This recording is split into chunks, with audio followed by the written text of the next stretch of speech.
What's happening, everybody? Trey here, joined as always by my dad, Sean, and today, reactions to the classics. We're going to be doing a selection of Bruce Cockburn, and we're not too familiar with Bruce here, but no, not at all for me. this comes courtesy of a suggestion from our Bruce, our patron Bruce. Yeah. Been with us a long time. He did a selection of these 11 songs here, kind of like an assembled album. So Right. it's going to be kind of cool. He went because Bruce is very good at live performances. So our Bruce told us. So going to alternate studio versions and then Yep. live versions. So that's going to be kind of a unique take here, and I'm looking forward to seeing what Cockburn has in store for us. And so we might as well just get diving into this one. Yeah, before we start, if you like this video, give it a big thumbs up. Hit the big red subscribe button below. If you haven't already, check out our Patreon link below. The patrons make this thing go as usual, Trey. The music will not be in this video due to copyright, but there'll be a link below if you want to follow on with us. Otherwise, if you want to know what we think of the song, just come right back, because we'll be right back after the song. We'll have the lyrics up as usual, following along on our devices. All right, and from Bruce's words, he says, this selection is in no way a top 10. I could very easily do 3 selections of 10 Bruce Cockburn songs that are all great. This is a very brief cross-selection of a brilliant repertoire that spans over 40 years and 300 plus songs. I decided to alternate song selections between solo live and studio versions, just Bruce vocals and his guitar on the solo live, to emphasize the quality of the songwriting in its most basic form, how it holds up, and his stellar guitar playing. In my opinion and many others, he is one of the best guitar players of the past half century. He's a lyricist, writer, and musician par excellence. Great right up there to be Mac, bringing that to us, and we'll just get this list started rocking and rolling here. We're going to start with Pacing the Cage. Yeah, and this is off the Slice of Life Solo Live 2009 album, which, as you said, we're alternating back and forth, so a lot of the songs are going to be off this. Reporter on this song itself, reporter Susan Adams Kaufman, was interviewing Bruce, and she said, "You sound tired, almost in a rut." The lyrics, "Sometimes you feel like you live too long, days drip slowly on the page, you catch yourself pacing the cage." But Bruce said, "It's more of a trap than a rut. When I think of a rut, I think of the daily grind, the habitual things that keep you stuck in a certain mindset. But in that song, I'm thinking more of finding yourself in a place that you're willingly waltzed into. Okay. Suddenly you realize it's not such a good place to be, and it's hard to find your way out. Hard to know where the next step is supposed to go." There's a story of how Bono in the early 1980s sneaked into the Greenbelt Festival in disguise to see Bruce play. Oh, that's pretty tight, man. That's pretty tight. So, yeah, man, as you mentioned, Dad, we're going to have the lyrics pulled up here. Let's get diving into our first Bruce track. Thank you to B-Mac for this little assembled record. Yes, thank you. And let's get going. All right, Pacing the Cage starting us off here. And, man, what you can already tell, Bruce has quite the sense of melody in there, lovely guitar work, and my favorite lyrics might have been the first ones that he spoke, man. Very poetic. Yeah, "Sunset's an angel weeping, holding out a bloody sword. No matter how I squint, I cannot make out what it's pointing towards." And you said it, a nice warm voice, and I don't want to be, it's not cliched because he's Canadian. It's just that I know what you're going to say, probably. You know exactly what I'm going to say. Sounds a lot like Gordon Lightfoot. That's what I was, yeah. And I'm not trying, and that's a very good thing. So, yeah, I just really enjoyed it. No, definitely, and he got to the heart of he notes, "Sometimes you feel like you live too long. Days drip slowly on the page. You catch yourself pacing the cage." So kind of, I'm glad that we read that at the start about the interview and how he noted what the whole pacing the cage concept was. And, he just notes, "Sooner or later you will. I wind up pacing the cage." Yeah. Even if you don't think you will at the moment, life... you don't know. Life doesn't have a roadmap, so to speak. You don't know what's going to be up ahead. So, just be ready. Be ready, ladies and gentlemen. So now we're going to go to the second song on here. We got The Coldest Night of the Year. Yeah, and this song's about or referencing Toronto. It was a new track added to the compilation album Mummy Dust and released as a single in 1981. It was recorded in March of that year, just after Cockburn had moved from the country to downtown Toronto, and just before he traded his gentle, folky, Christian mystic guise for a more overtly political stance. And he was asked the question, so would you have the lyric all mapped out before you start writing the music? He said usually, but not always. And on this song, he referenced it, Coldest Night of the Year, for example. That happened all at the same time. In most cases, the lyrics are mostly complete. Sometimes they undergo some changes, ... So he wrote it all at once. I just thought it was interesting in his songwriting process. That normally didn't happen. Impressive. So pretty cool. Bringing us here is our second track. First non-live track, and man, this really impressed me instrumentally.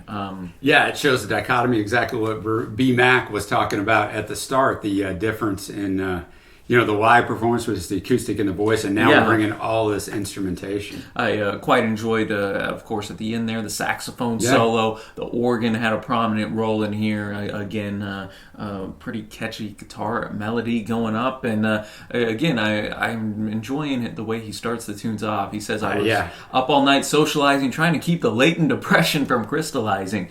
Now the sun is lurking just behind the Scarborough horizon. So, you just get a picture of this guy out on the town, keeping himself busy, because he knows once he gets alone, he's going to be sad because he is alone. Exactly. You got to distract yourself, and you're not even here on the coldest night of the year. So, and not a Christmas tune, but we're filming this around Christmas time, and hey, it kind of fits the season. And then he knows he drives everybody home from the bar, and then at the end of the day, now he is here sitting all alone and sleepless, wondering where you are. The whole song, there's this lover that he's kind of hung up on, and he wishes she was here. Yeah, he squeezed out every bit of companionship he could. He That's took right. everyone home, and then when that last person got out, he's probably like, "Geez, man, here we go." Oh man, I'm stuck here alone. So that was a groovy little tune right there, man. And now we're gonna go to Wondering Where the Lions Are. We'll pop back to the Slice of Life live version, and Bruce said about this song,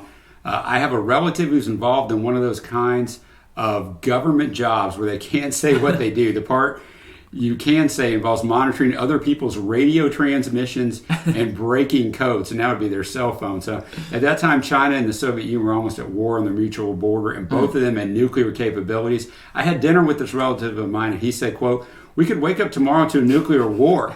Coming from him, it was a serious statement, I would imagine. So I woke up the next morning, and it wasn't a nuclear war. It was a real nice day, and there was all this good stuff going on. And I had a dream that night, which is a dream that's referred to in the first verse of this song, where there were lions at the door, but they weren't threatening. It was kind of a peaceful thing, and it reflected a previous dream that was a real nightmare where the lions were threatening.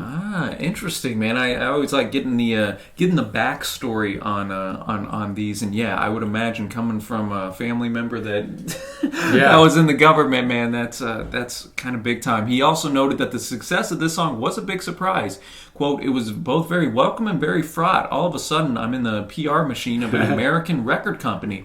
All of a sudden, we're touring in way more places. We played it on SNL. Oh, wow. It was so terrifying. It was American national TV. I could see that, man. And I didn't feel ready at all." What'd you think of this one, Dad? My favorite part was just the crowd being into it. The live really added to it. The call and response, everybody chanting back, wondering where the lions are. So, just a nice little catchy tune. No, I can already tell on these live ones, you can really, and I mean, the production on it is really strong it too. Is, like especially for a live, So you can really kind of put yourself right in the audience on this, and just feel like, oh, Bruce is just right on stage, asking us to sing along with him. Kind of neat.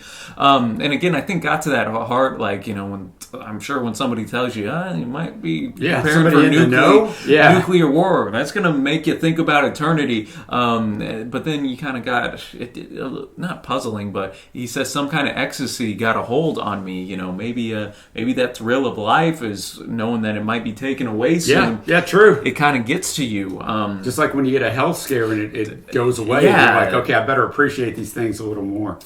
So I just thought that he was able to get to the heart of that, and kind of a common trait in the human condition that we all have. I thought he did a good job doing that, and again, kind of talking about the young men marching, helmet shining in the sun. I'm just thinking like army type of thing. And at the end of the day, he's still wondering where the lions are. So cool little tune right there, man. I am digging these live performances and how Bruce is structuring this. And now we're going to go to Tokyo. And Bruce noted on this, that he wrote these words on the plane home from the second tour of Japan. I wanted the guitar part to sound like the Cars. Yeah. The song Tokyo is he says this too, he goes on to say, the song Tokyo is no attempt at giving a fair or objective portrait of that city, but it does describe some things that I saw and felt. And I find in a place like Japan, I get particularly sensitized to other people because you're so dependent on them. It's a good point. Yeah. When we go to Japan, we are illiterate. You can't read a street sign. You can't read subway directions or anything. The Japanese, of course, are extremely hospitable. Also, they kind of encourage that feeling of dependency. And because of that, my emotions were always right on the surface. Any emotion that dealt with people. And so when we passed by this accident scene, it was particularly shocking. Interesting, man. He also noted there's a certain style of song that started to show up and became more typical of my songwriting through that period of Humans, which is the record that this is off of. He noted further that, which it's kind of a documentary style thing, structured like a movie. Tokyo is like that. It was one of the earliest ones where you try and set up all these little scenes that relate to each other, but where you don't have to explain the relationship. But there's an impression that's created out of it that adds up to something. So let's see what we got here after that build up. All right, Tokyo coming in, and just as kind of what we read at the very start, it definitely set a scene. It just paints a picture, man. A bunch of different stuff, man. I mean, it starts out saying they're getting prepared to haul a car out of the river, which I'm assuming is that accident he keeps on bringing up throughout the song. Noise and smoke and concrete seem to be going on forever. So just in those two lines, I've already got a great visual of kind of the scene that Bruce is trying to set here.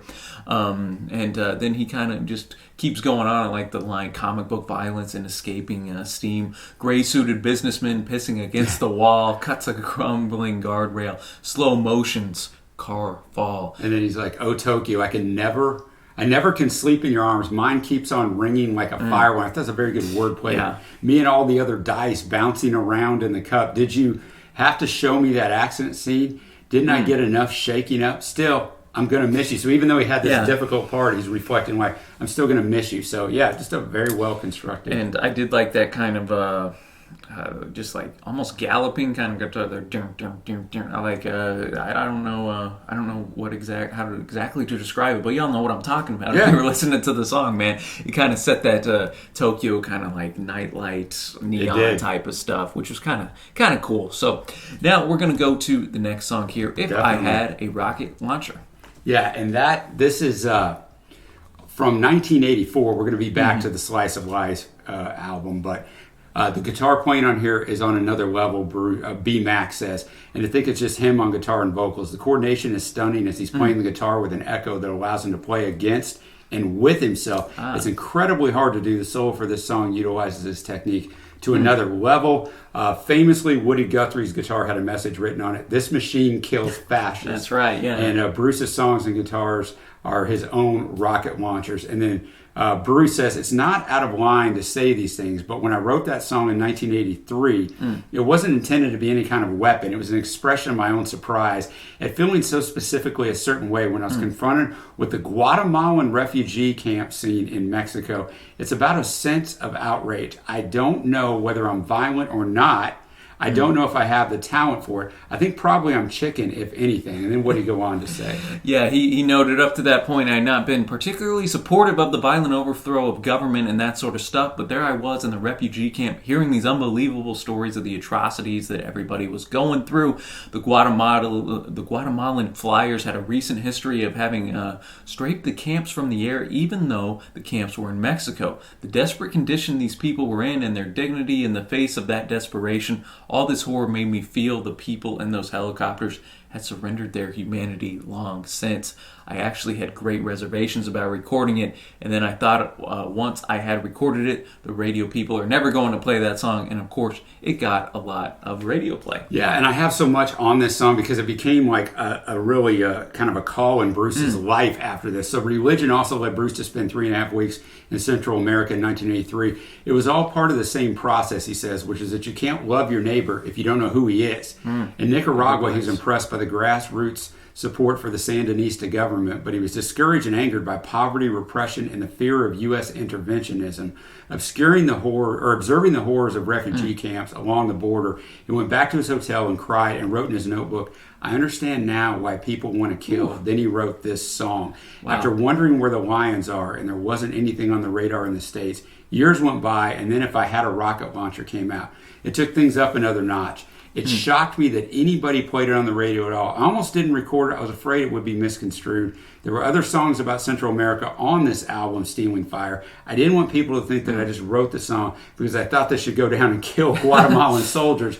But there were enough people who understood it that I felt okay having done it. And like I said, this is like there was a lot of stuff in his life after this, during this period, where he kept going back there. So I thought it was important to understand. No, cool backstory. Let's see what we got. For me, this is I think by far the best song we've heard up to this point, just musically and lyrically, man. I like the way the story progresses. Towards the end, on the Rio Lankinton, I don't know how to say that word right, 100,000 weight to fall down from starvation or some less humane fate. There's not much less humane fate than dying from starvation. No, that's a good one. Cry for Guatemala with a corpse in every gate. If I had a rocket launcher, he always repeats that 3 times. I would not hesitate. I think he's saying the thing of like just so much frustration. Like, people say sometimes, "I'd just like to kill that guy." He doesn't really mean it.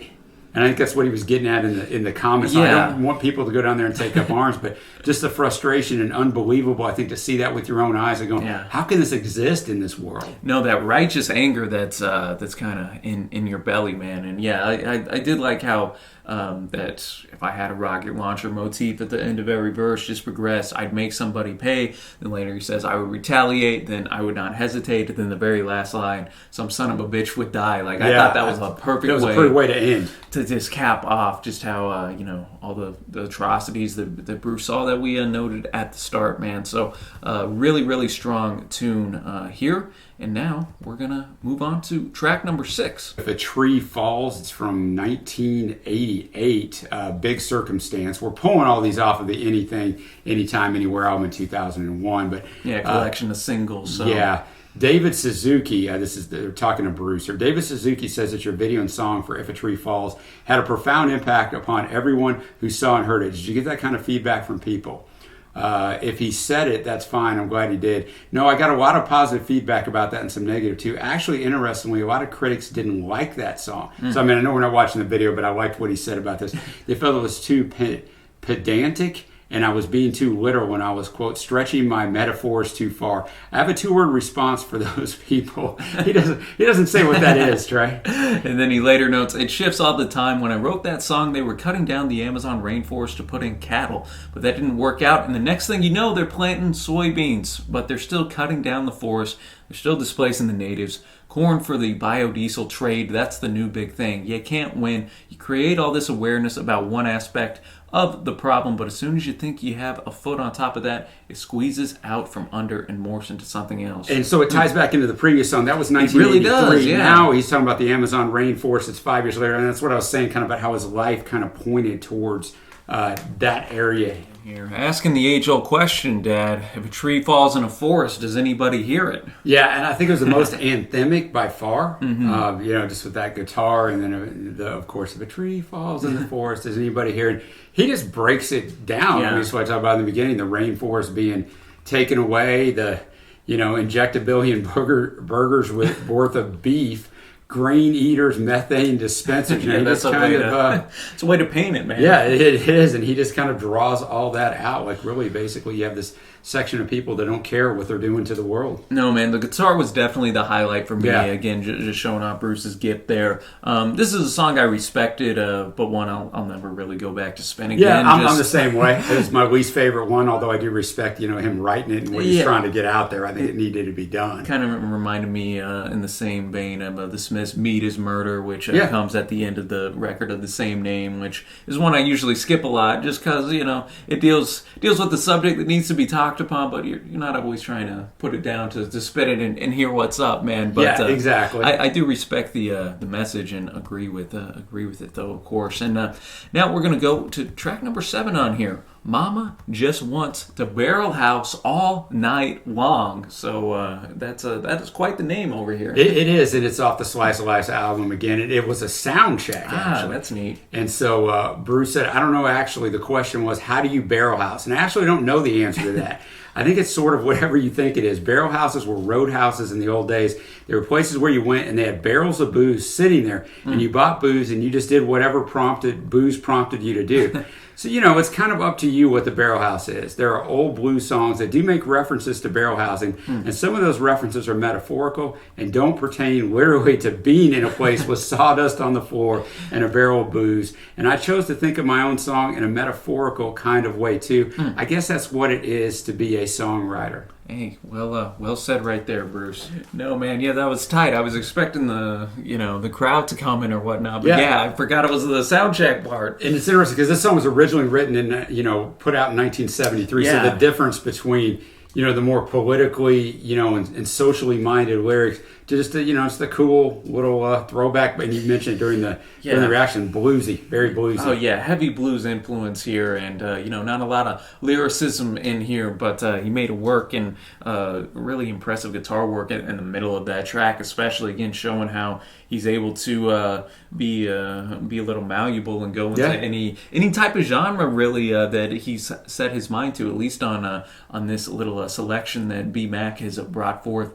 for us on this one. And you again just kind of get the TV preacher going, you got some fools trying to set the town on fire, the city singing like a siren choir, a lot of just description where you kind of just think, oh man, this is the version of the barrel house, whatever you kind of want it to be. Yeah. So cool. Now we have 4 tracks left, y'all. So we're going to go to number 8 now. It's Waiting for a Miracle. And this was originally put out in 1987 on the record of the same name. So this was from the second trip to Nicaragua. Produced this song. That's what Bruce said. 3 years of low-intensity conflict since my first visit. The revolution was getting tired. Not overall, not hopeless, but tired. These are some songs. I'm going to sing some songs I wrote as a result of my first few encounters with what we think of as the, quote, third world quite a few years ago.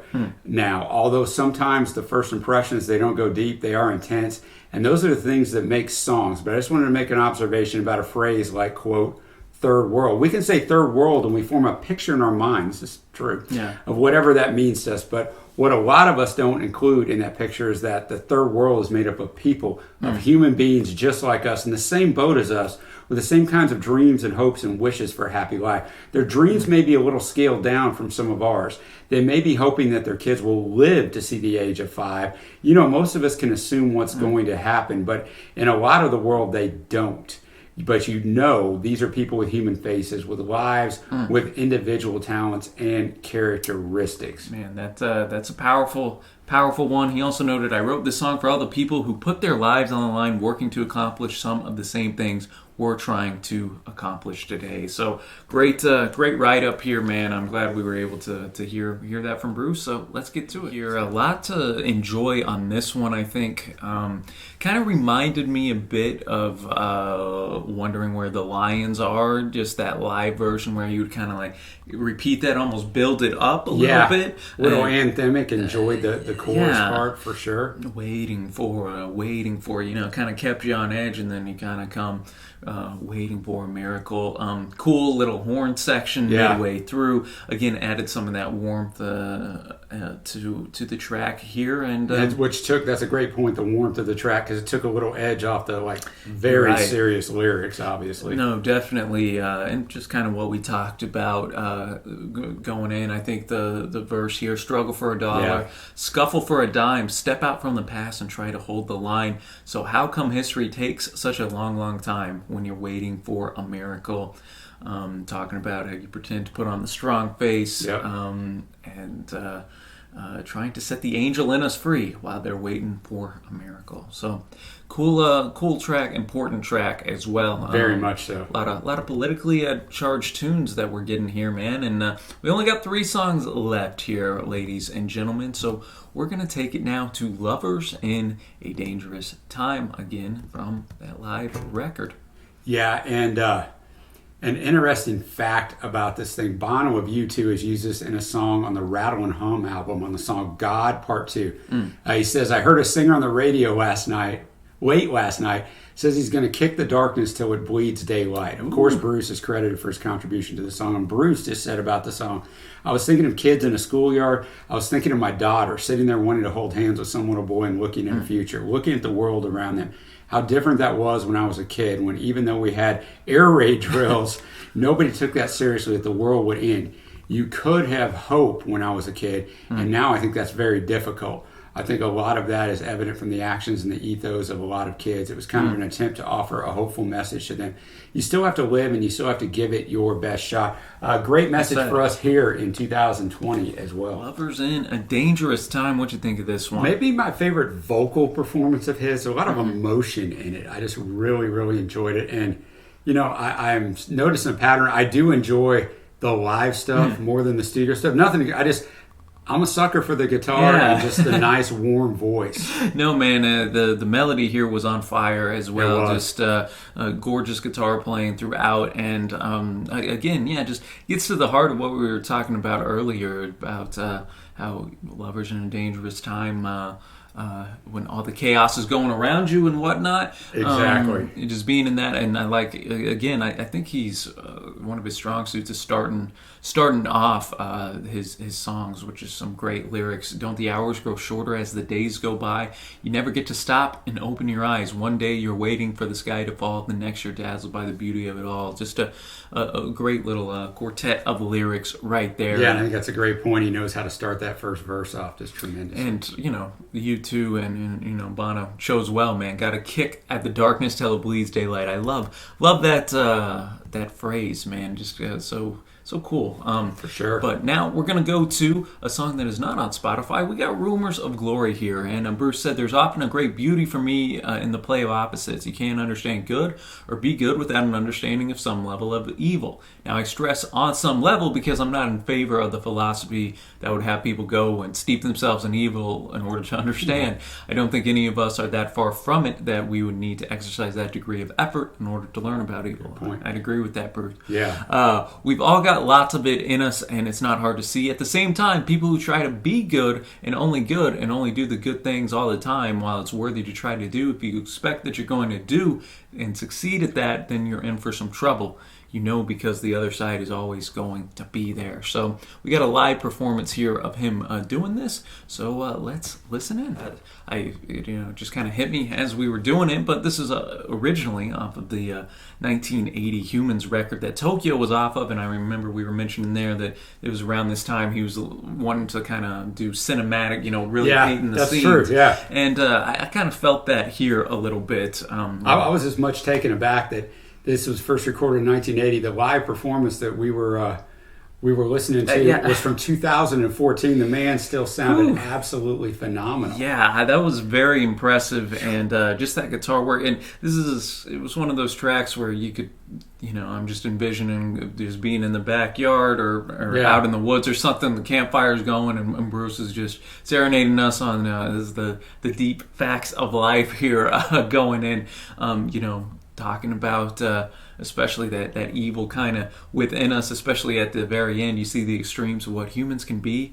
In that distance, some tensions born, energy surging like a storm. You plunge your hand in, drop back scorched, beneath it shining like gold, but better. I like that phrase. I do too. Yeah, no, I don't have much more to add. Just a great performance and on a broken record. Well, man, now we are going to the last track up on here, and the shortest track on this entire list. We're going to go to Going to the Country, man, from a 1970 very first self-titled record, first real hit, and also the title track to a famous alt-style movie in Canada called Going Down the Road. Oh, wow. So Bruce says, I dropped out of the Berklee School of Music in Boston at the end of 1965.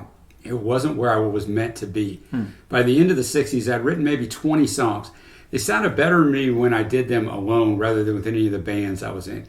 Going to the Country was one of those songs that people noticed on my first album. I wrote it as a passenger in a car going to Montreal. I took notes as I looked out the window, the song became a template for one of the strains of songwriting that I've done. The folky guitar and observational lyrics that perhaps were very early manifestations of the reportage approach to lyric writing that has shown up in a lot of my work, and there's a lot of singer-songwriters that did. They just merely write about what they see. No, exactly. So gonna end this record off here, and then afterwards, y'all will go and say what our favorite tracks were. Right. Our selection of Bruce Cockburn, finishing off with an early track, Going to the Country here. Very folky, very just kind of putting it in my mind of the mountains and just the scenery kind of in the background as we were going through this track. Yeah, that's pretty much it, man. They just, he just paints out what he's seeing. Cows hanging out under the spreading trees. Zoom, they're gone behind the signs. And, I can smell the grass growing in the field. Wind in my hair tells me how it feels. And tractor trailer truck says goodbye with a sigh. And I'm going to the country. Yeah, he just, he's got the birds. He's got everything out there. He's painting the picture. And again, still solid guitar work. Yep. And I mean, like you mentioned, Dad, 2014 when the live performance we heard last time, and he still sounds, pretty spot on from when he did 1970. Yeah, and that's quite a testament. Very impressive there. And so now, y'all, we'll do our favorite tracks here. From the 11 we heard today. Dad, I know you already got your notes up. Yeah, I already got my notes over here. So, I mean, there's a pattern. Probably an album I need to listen to is Slice of Life, the solo live from 2009, because all of these songs are from that. I've got the first song, Pacing the Cage. I liked it, both how it sounded, and I also liked the lyricism. And then If I Had a Rocket Launcher. Yeah, that's going to be one of mine. And Lovers in a Dangerous Time. Yeah, man, I'm going to go The Coldest Night of the Year, which was our second track. I can see that, too. Then I'm going to go, like you, Dad, If I Had a Rocket Launcher. And then, I'm thinking Lovers in a Dangerous Time, but I think I'm going to lean actually to Wondering Where the Lions Are. Okay. That was a good one. That's another one. Yeah. I just like the way the whole call and response with the crowd probably. Yeah, that's cool. Yeah.